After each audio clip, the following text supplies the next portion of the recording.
WW, warga lorong tapak nyari jalan PSI Lautan arus diamankan ke Polsek IB2 karena sudah kedapatan ngawak ladeng yang disimpan di pinggangnya.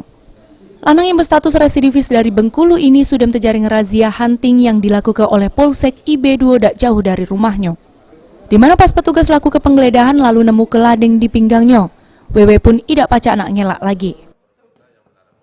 Waktu kita melakukan patroli hunting, jadi anggota Buser dengan patroli gabungan melakukan penggeledahan. Ternyata kita temukan BB-nya saja.